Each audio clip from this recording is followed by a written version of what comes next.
जनक जी महाराज विश्वामित्र जी को एक आम के बगीचे में स्थान देते हैं।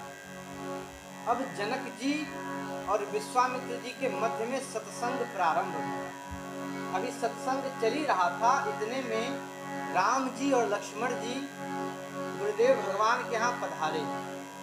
अब जैसे राम जी को देखे जनक जी बैरागी हैं, परम तत्व को मानने वाले हैं, ब्रह्म को मानने वाले हैं, लेकिन जैसे राम जी के स्वरूप को देखे उनके स्वरूप में अझुरा गए।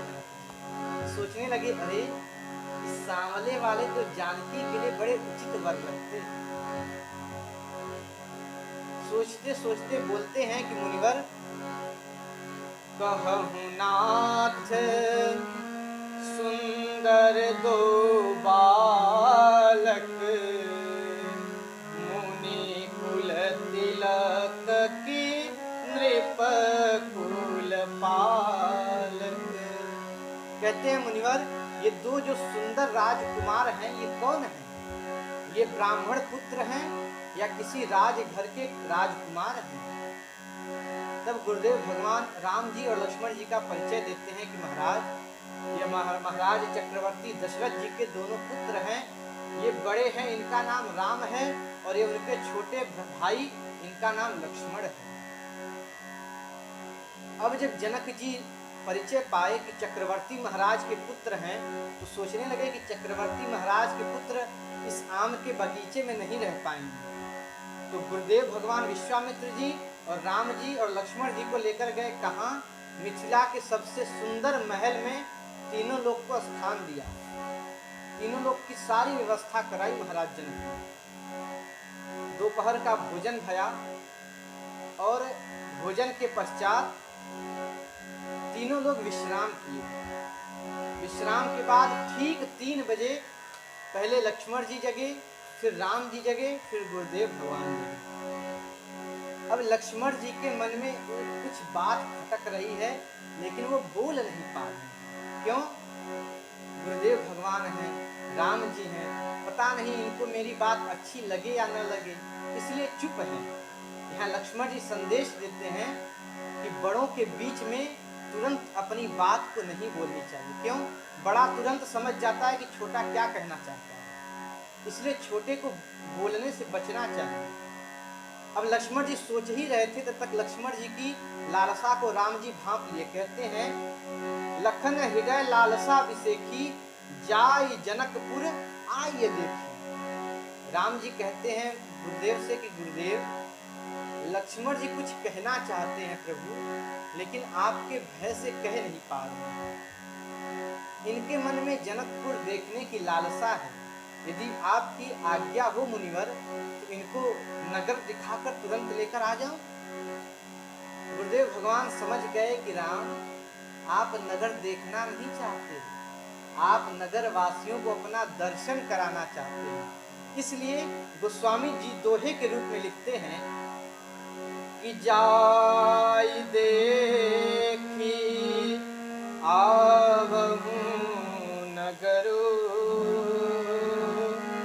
सुख निधान दो भाई, करहु सुफल सबके नयन, सुंदर बदन दिखाए। कहते हैं राम, जाइए और नगरवासियों को अपना दर्शन करा कर आइए। राम जी लक्ष्मण जी को लेकर जैसे चले, पूरी मिथिला में ये बात आग की भांति फैल गई कि जो मुनिवर विश्वामित्र जी के साथ 2 राजकुमार आए हैं, वो दोनों राजकुमार मिथिला घूमने हम लोगों के घर के बाहर से होकर जाने वाले हैं।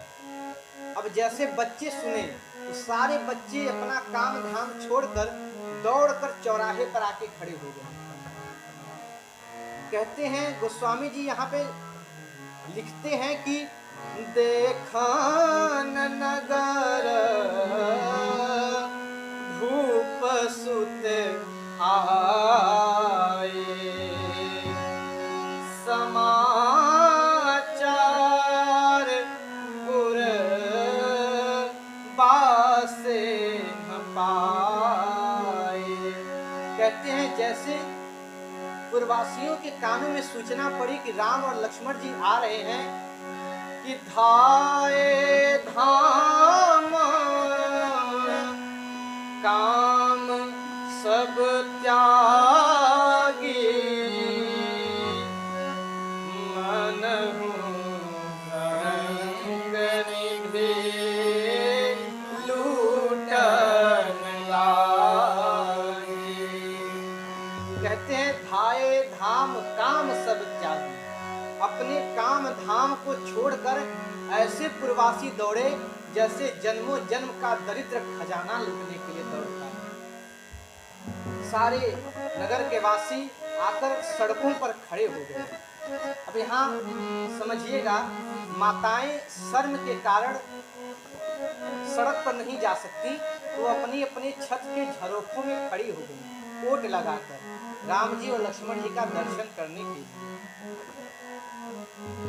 राम जी लक्ष्मण जी चलने लगे, कुछ बालक आगे और कुछ बालक उनके पीछे हैं, नगर को घुमा रहे हैं कि प्रभु ये देखिए जनक जी का सरोवर, प्रभु ये देखिए जनक जी का बाग, प्रभु ये देखिए रंग भूमि है, यहाँ कल धनुष यज्ञ होने वाला है।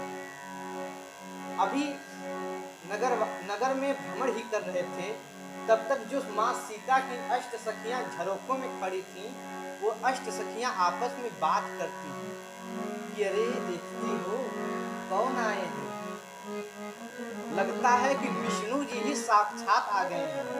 तो एक सखी बोलती नहीं नहीं नहीं, विष्णु जी कैसे हुए, विष्णु जी की तो 4 भुजा है। एक कहती अच्छा तो क्या ब्रह्मा जी हैं, कहते नहीं ब्रह्मा जी भी नहीं है। क्यों, ब्रह्मा जी के 4 मुख हैं। तो कहती अच्छा तो शंकर जी हैं, कहती अरे हटो, विकट वेश मुख पंच पुरारी, तुमको तुलना करने के लिए शंकर जी ही मिले हैं।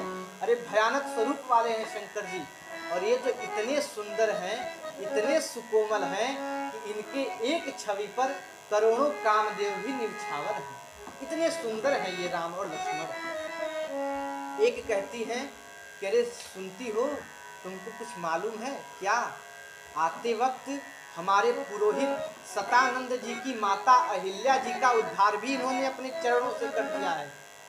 तो एक कहती है हाँ हाँ पता चला है कि अहिल्या जी का उद्धार इन्होंने ही किया है। तब तक उसमें से एक कहती है कि अरे उद्धार तो छोड़ो, ताड़कासुर का वध भी करके आए हैं ये, और मारीच और सुबाहु का भी वध कर दिया। मारीच को तो बिना फर का बाण मारे और मारीच 100 योजन जाकर दूर गिरा। सखियां आपस में बात करती हैं। इतने में ही एक सखी कहती है ये सांवला वाला जानकी के लिए योग्य वर है, यदि महाराज इनको देख लेंगे तो अपने प्रण का त्याग करके इन्हीं से जानकी का विवाह कर देंगे। तो दूसरी सखी कहती है कि अरे महाराज इनको जान भी लिए हैं और महाराज इनको पहचान भी लिए हैं, लेकिन हठ पूर्वक अपने वचन का त्याग नहीं किए हैं। धनुष जो तोड़ेगा वही सीता का वर बनेगा। एक सखी कहती है कि अरे ये नीचे नीचे जा रहे हैं, हमको इनका दर्शन नहीं मिल पा रहा है, कैसे इनका दर्शन मिले। तो लक्ष्मण जी कहते हैं कि प्रभु ऊपरा हमन के बियाहे के बाद चलत बा, एक बार देख लेना जा। राम जी कहते हैं सावधान लक्ष्मण, जब चला जाता है तो सन्मुख देखा जाता है, ऊपर नहीं देखा जाता। तो सखियां भगवान से निवेदन करती हैं कि तनिका देखी रघुनाथ जी हमारी ओरिया, तनिका देखी रघुनाथ जी हमारी ओरिया, तनिका देखी रघुनाथ जी। अरे हमारी ओरिया जी हमारी ओरिया, हमारी ओरिया जी हमारी ओरिया, तनिका देखी रघुनाथ जी हमारे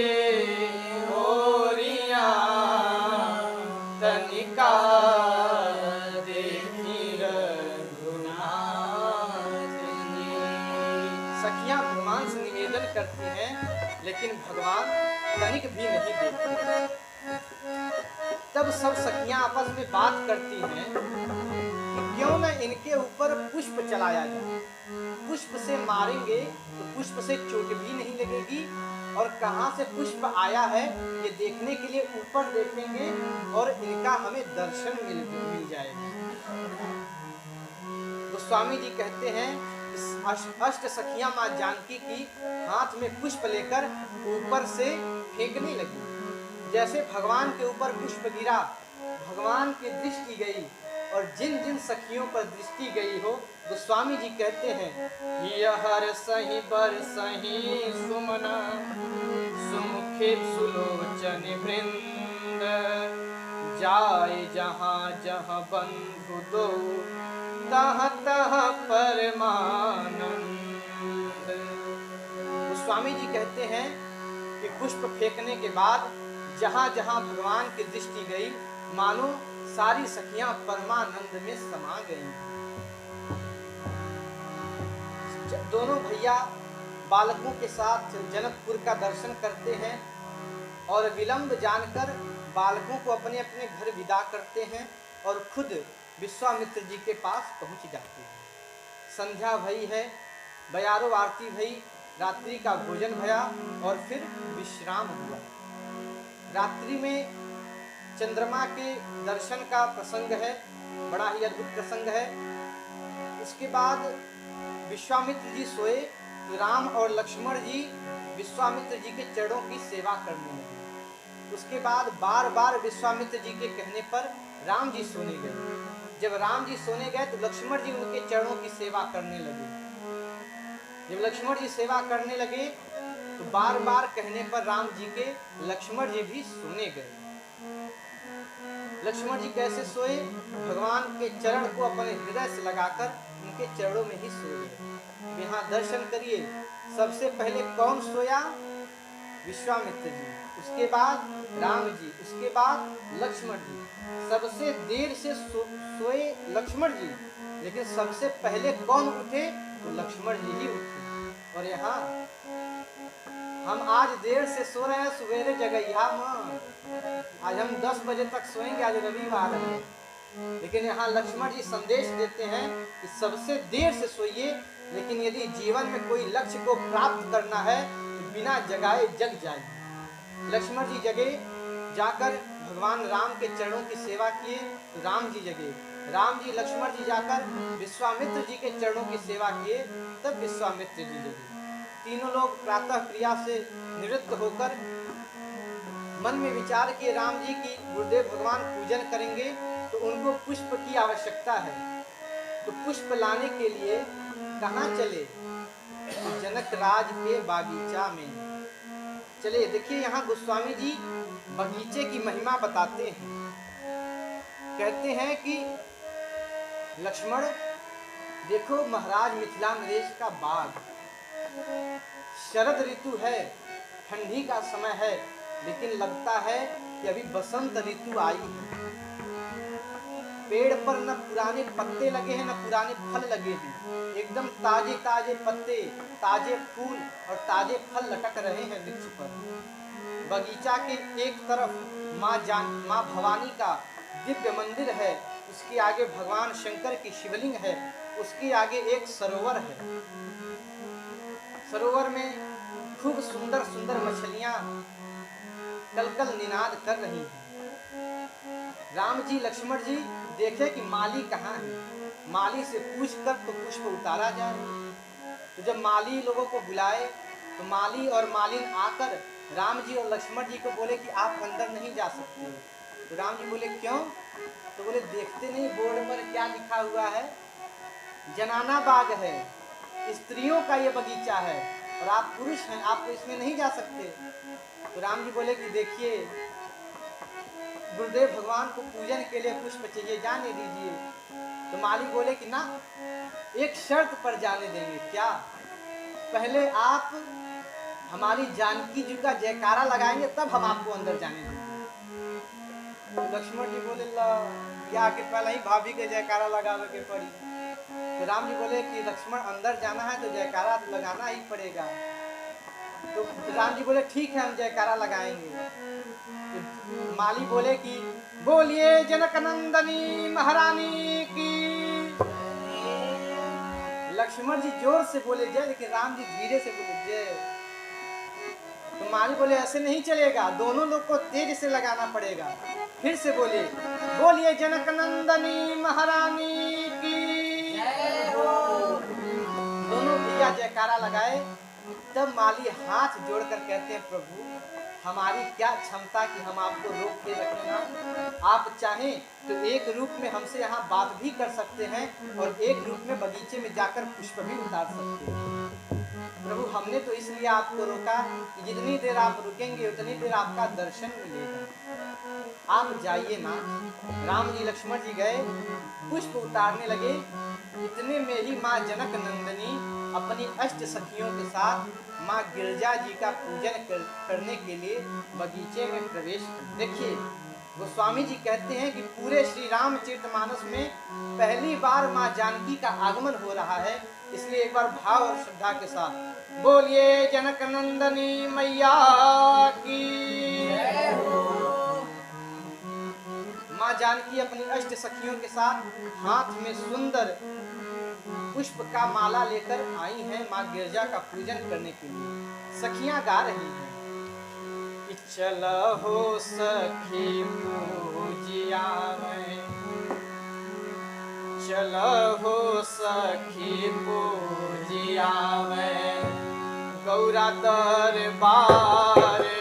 चलो सखी पूजिया में गौरा दरबार। चलो सखी पूजिया में गौरा दरबार। शंभु दरबार गौरा दरबार। शंभु दरबार गौरा दरबार। शंभु दरबार गौरा दरबार। शंभु दरबार। चलो सखी पूजिया में गौरा दरबार। चलो सखी पूजिया में गौरा दरबार। चलो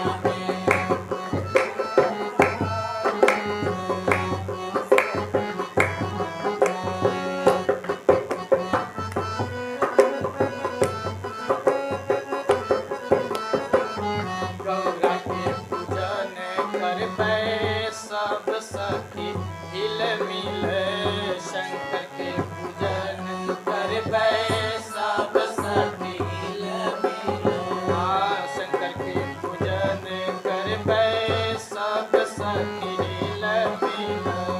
शंकर के पूजन करबै सब सखी हिल मिल। और गौरा जी के करबै आजू।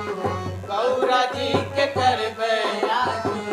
मैया जी के करबै आजू। मैया जी के करबै आजू।